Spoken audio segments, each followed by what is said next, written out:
Rumah itu sih sudah lama kosong. Rumornya rumah itu angker. Banyak kejadian aneh di situ. Assalamualaikum warahmatullahi wabarakatuh. Waalaikumsalam warahmatullahi wabarakatuh. Kembali lagi di segmen yang ditunggu-tunggu yaitu obrolan horor. Masih bersama saya.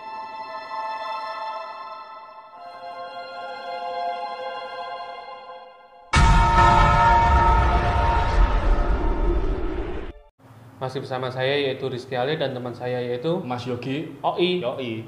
Kali ini kami akan mengisahkan kisah yang diceritakan oleh Mbak Nindi di threadnya Twitter, ya kan? Tapi kisah ini dialami oleh temannya pas saat KKN tahun 2018. Pengalaman mereka. Iya, kisah nyata.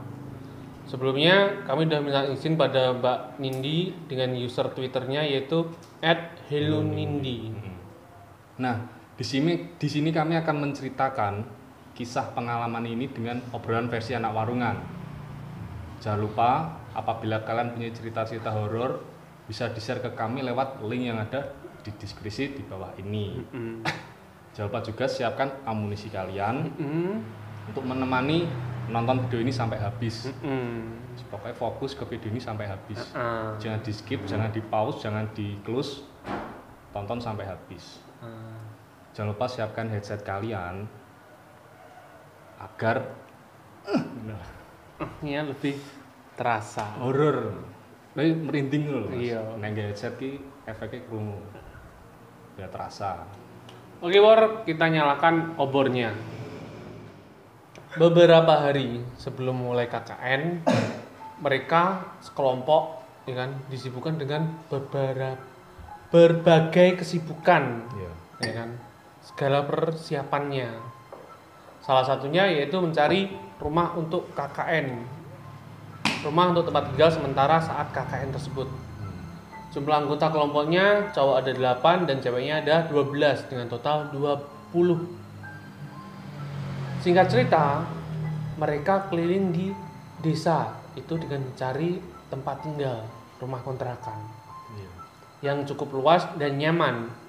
Rumah cewek dan cowok harus dipisah, tapi berdekatan bersampingan. Setelah keliling-keliling desa mencari tahu pada warga, akhirnya mereka ketemu dua rumah yang bersampingan. Iya.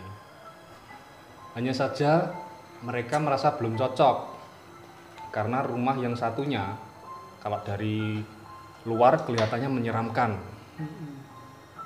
Bener saja, setelah dicek ke dalam, wah hawanya emang terasa menyeramkan. Iya. Nah di situ kayak ada kasur tua, persis kayak di film Pengabdi Setan itu. Yang raket-raket itu, Mas. Nah, kraket-kraket kuno, ada kain-kainnya, yang ngeri toh. Nah seperti itu.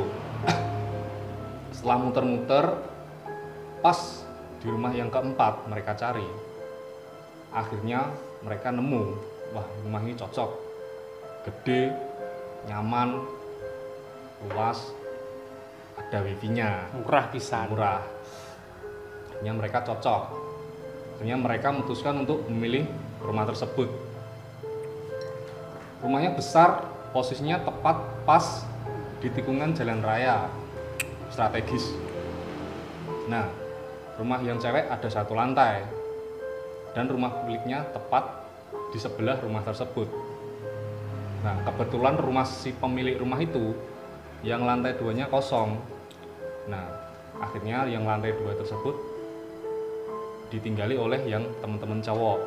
Ini teman-teman cowok tinggal di yang lantai 2. Iya. Akses ke lantai 2-nya ada di tangga di dapur belakang. Minggu pertama KKN berjalan lancar, aman, ya kan? Dan program kerja pun bisa terlaksana satu persatu. Saat Melati dan Puspa, sebut saja itu karena namanya disamarkan, belanja ke warung, mau beli sayuran untuk makan malam nanti. Iya. Tiba-tiba ibu warung bertanya, "Neng, KKN dari kampus ya?" "Iya bu," jawab si Melati. "Betah di rumah itu?" Jawab ibu. Ibu bertanya lagi. "Betah bu, enak, nyaman kok, rumahnya juga besar." Halamannya luas juga, murah dan pemiliknya sangat baik. Kenapa emangnya Bu? Jawab si Melati sambil bertanya. Syukurlah, nggak apa-apa Neng. Jawab ibunya dengan sepenuh pertanyaan. Nanya. Jadi setiap pagi selalu ada tukang sayur yang lewat di depan rumah mereka, rumah kontrakan tersebut. Saya redek. Sayur retek. Lagi-lagi Melati dan Puspa selalu mendapatkan pertanyaan yang sama. Ngobrol lah mereka. Neng yang kakek di sini ya? Kata si Kang Sayur. Ya Pak, kata Melati. Hati-hati ya Neng kalau nyebrang. Soalnya di sini sering ada kecelakaan pas di tikungan ini, kata tukang sayur. Siapa? Belok kiri kanan dulu ya, sahut Puspa dengan agak nada canda. Iya tuh Neng. Dan rumornya rumah ini juga angker. Soalnya sering banget terjadi kecelakaan pas di tikungan ini, yang di depan rumah yang kalian tinggali. Mungkin arwahnya banyak yang diem di situ. Tinggal di situ. Tinggal, kata si Kang Sayur. Masa iya sih Pak? Jangan angkut-angkutin atuh. Jawab Melati. Melati dan Puspa merasa jengkel dengan cerita tersebut. Tapi mereka sepakat untuk tidak menceritakan kepada teman-temannya yang lain. Keesokan harinya, Dina cerita ke temannya sepikat pas lagi masak di dapur. Dina ngomong, kemarin aku mimpi ada anak kecil cowok melambai-lambaikan tangan. Dia ada di samping rumah pemilik rumah ini, seperti kayak menyapa ke kita-kita, karena kita nginep di sini juga. Oh ya? Oke. Katanya pemilik rumah ini juga begitu, punya anak. Tapi aku juga belum lihat sih, kata si Yayu. Oh gitu, sampai ke bawah mimpi ya, kata Dina. Jadi setelah masak, mereka makan. Habis itu nerusin aktivitas mereka masing-masing seperti biasa. Pas malam harinya, saat Dina lagi nyuci piring di dapur, nah di situ ada ibu pemilik rumah juga di situ. Sebut saja Bu Ros. Terus Bu Ros ngasih makanan ke mereka. Terus agak sedikit ngobrol mereka. Neng, ada makanan nih, dimakan ya bareng-bareng, kata Bu Ros. Wah asik, makasih Bu, seneng dikasih makan, kata si Ayu. Dina ngomong, ada acara apa ini Bu? Kok masaknya banyak banget? Kasih Dina. Iya ini acara 4 bulan kehamilan saya Neng. Jawab si Ibu Ros. Mudah-mudahan sehat terus ya Bu. Anak keberapa emang Bu? Tanya si Ayu. Anak kedua Neng, kata si Bu Ros jawab singkat. Oh, anak pertamanya emang gimana Bu? Kok jarang lihat? Yayu bertanya lagi. Udah meninggal Neng, cowok, usianya 5 tahunan. Jawab si Ibu Ros. Seketika itu Yayu dan Dina diam sambil tatap-tatapan kaget. Karena baru tadi pagi mereka bercerita tentang mimpi saat Dina didatengin oleh anak cowok kecil. Anak itu. Jadi saat mereka asik lagi makan makanan dari Bu Ros, Yayu langsung bahas cerita tentang anak Ibu Ros yang meninggal. Cerita ada Mawar di situ. Oh, pantesan ada kuburan di samping rumah, kata Mawar. Serentak semua kaget. Hah? Kuburan? Oke.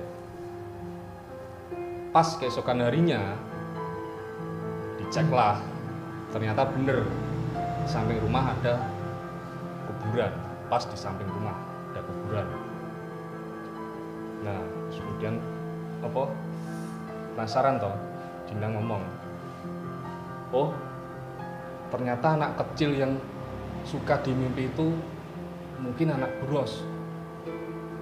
Mungkin dia baik kok, sambil senyum-senyum menyapa, insya Allah nggak ada apa-apa, dia nggak ganggu kok, kalian jangan parno ya. Nah, menenangkan temennya yang agak mulai ketakutan. Kebetulan Dina memang orangnya agak sensitif. Dia bisa ngerasain tapi nggak bisa lihat. Tapi suka didatengin lewat mimpi. Nah, di kelompok KKN tersebut juga ada yang namanya Gina. Dia memang punya sixth sense, tapi orangnya diem, nggak ngomong apa-apa. Seminggu kemudian Dina mimpi lagi. Tapi mimpinya ini berbeda. Yang datang adalah kakek-kakek. Di mimpi itu kakek-kakek nyuruh kita pulang semua. Nyuruh mereka pulang semua. Jangan tinggal di sini. Dia memilih diam, tidak mau cerita langsung sama teman-temannya karena khawatir mereka jadi ketakutan. Nah, pas malamnya giliran anak-anak cowok ngeronda. Nah, di situ ditemani oleh warga-warga sekitar desa tersebut. Ngobrol. Kontrak rumah itu berapa? Kata Kang Epul. Sekian Kang, nyebutin nominal. Wah, murah banget ya, kata Kang Epul, kaget, murah. Iya Kang, makanya kami pilih di sini. Selain rumahnya besar, harganya juga murah, kata Adi. Oh, wajar sih murah, kata Kang Dedi, agak penasaran. Apa agak, loh, wajar kenapa Kang? Kata Adi toh. Ya, rumah itu sih sudah lama kosong. Rumornya rumah itu angker. Banyak kejadian aneh di situ, kata Kang Epul. Oh, tapi selama ini kita nggak pernah ngalamin kejadian aneh kok Kang, kata Adi. Ya syukurlah kalau nggak ganggu. Biasanya yang ngontrak di situ tuh nggak lama, soalnya banyak sekali gangguan di situ, kata Kang Epul. Baginya kelompok mereka ada jadwal untuk gotong royong dengan warga sekitar. Namun tidak semuanya, jadi ada yang piket di rumah biar nggak kosong. Pas saat itu bagiannya si Puspa yang lagi di rumah untuk jaga itu Mas ya. Baru beres nyuci, tiba-tiba dia lari dari kamar mandi ke dapur. Aduh, loh, kamu ngagetin aja? Kenapa sih Pus? Kata si Melati. Tadi ada bapak-bapak masuk rumah. Aku kira maling, dia lari ke dapur. Tapi pas aku cek nggak ada siapa-siapa. Dan aku cek keluar juga sama nggak ada siapa-siapa. Tadi ada bapak-bapak masuk rumah. Aku kira maling, dia lari ke dapur. Tapi pas aku cek nggak ada siapa-siapa.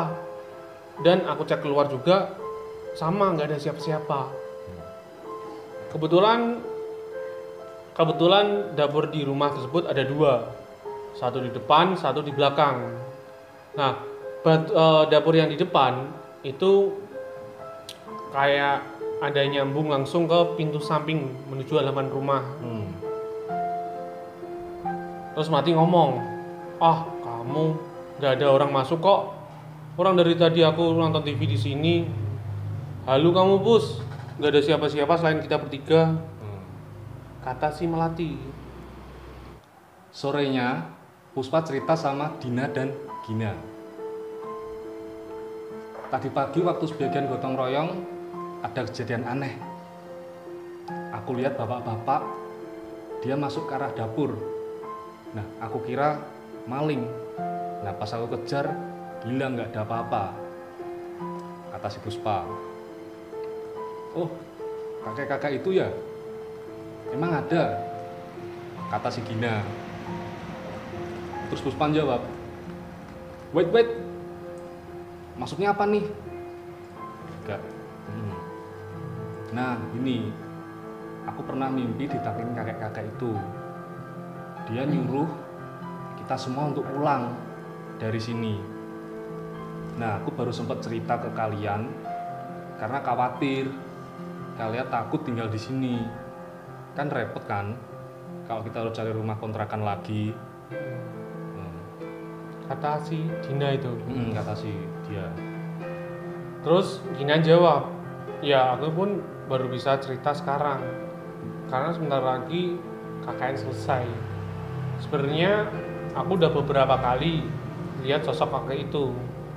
Dia nggak ganggu kok. Kelihatannya rumah ini udah lama nggak ditinggalin. Oh iya, kakek itu nampakin ke kamu pengen kenal Pus. Gina sedikit menakut-nakuti si Puspa. Ceritanya di minggu 1 dan 2 sama sering dimasukkan ke kresek kecil dan dibuang tiap 2 hari sekali. Tapi dirasa sayang, kresek sampah itu dibuang, ya kan? Dibuang-buang, nggak go green banget, menjaga alam, Mas. Akhirnya mereka memutuskan untuk membuang sampahnya di rumah itu, dikumpulin di paper bag yang gede, paper bag hitam gitu. Jadi sayuran bekas yang nggak kepake juga dibuang di situ. Jadi dibuangnya seminggu sekali. Tapi karena mungkin kelamaan, mungkin sampah sayurannya busuk. Jadi ada belatung-belatungnya kecil yang keluar dari yang keluar dari sayuran itu, paper bag itu. Awalnya sih biasa aja. Lama kelamaan tuh belatung suka ada di karung beras. Ya jadi otomatis berasnya ikut dibuang juga. Iya. Awalnya teman-teman ngira emang karena ada sampah sayuran aja. Nah, situ ada Puspa dan Gina ngobrol sama Melati juga, 3 serangkai. Aneh nggak sih? Masa jadi banyak belatung di dapur? Apa mungkin ulah penunggu di sini ya? Kata si Puspa. Bus, sempral. Kata si Gina. Gak percaya toh? Iya. Pus, kamu ingin gak tukang sayur dulu pas awal bilang apa? Katanya rumah di sini kan banyak penunggunya. Kata si Melati. Puspa jawab, wah iya baru inget. Nah, ibu warung yang di depan dulu juga pernah ngomong juga kan. Nah, jangan-jangan ibu warung sebenarnya udah tahu, tapi mereka nggak mau cerita kalau di sini banyak penunggunya. Mungkin. Kata si Melati. Oh yaudah nggak apa-apa. Sering ngaji aja di rumah biar nggak digangguin. Ingat, kita lebih mulia daripada mereka, jadi nggak usah takut. Melati dan Puspa, Mawar emang kebetulan satu kamar. Di kamar belakang, di dekat dapur samping. Terus lanjut cerita-cerita tentang hal kayak itu. Ya. Saat mau tidur, Melati meminta lampu kamar tetap dinyalakan karena takut. Jadi sekitar jam 12 sampai jam 1-an malam, Mawar terbangun karena lampu kamar mati. Mel bangun. Kamu tadi minta lampu kamar tetap dinyalakan kan? Kenapa? Tapi kenapa sekarang mati? Tanya si Mawar sambil bangunin. Iya, mungkin mati lampu. Udahlah, tidur aja, jawab si Melati. Saat itu Mawar gak bisa tidur karena gelap dan mendengar suara kayak orang jatuh di atap rumah.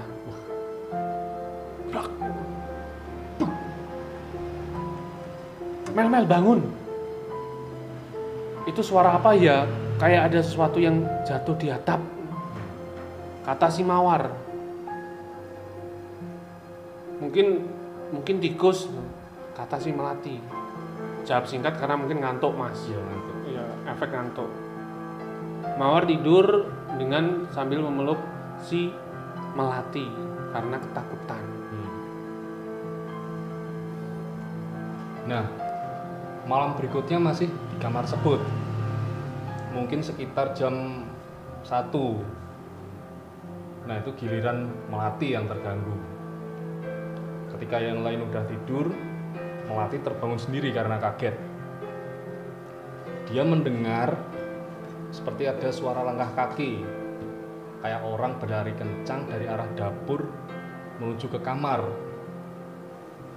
Sampai-sampai korden kamar dan selimut yang dia pakai terhempas, terbuka karena angin. Nah, sewajarnya orang kalau lari kenceng pasti kan ada angin kalau lewat sedikit kita. Nah, itu gorden dan selimut sampai terbuka. Wah, terbayangkan orang yang itu larinya sekenceng kayak apa. Banter. Terus Melati ngomong sambil bangunin temennya, Puspa, bangun. Mawar, bangun. Tapi nggak ada yang bangun, Mas. Nggak ada yang bangun. Melati ketakutan sendiri karena temannya nggak ada yang bangun. Sampai akhirnya si Melati bisa tidur karena merasa aman saat anak-anak cowok turun untuk buat mie. Paginya Melati ngomel-ngomel kalau semalam dia ketakutan sendiri. Teman sekamarnya dibangunin susah banget. Dan Melati cerita tentang kejadian semalam. Akhirnya malam berikutnya semua cewek memutuskan untuk tidur di ruang tengah semua. Nah, tapi pas semua tidur di ruang tengah, malamnya semua terbangun karena tiba-tiba ada seekor tikus yang membuat mereka takut, kaget. Sampai akhirnya anak-anak cowok berhasil mengusir tikus itu. Dan anak cewek mulailah cerita kejadian-kejadian yang dialami sama anak-anak cowok. Dari awal KKN sampai sekarang cerita. Yang cerita Gina pada waktu itu. Rumor yang beredar emang bener. Di sini banyak banget penghuninya.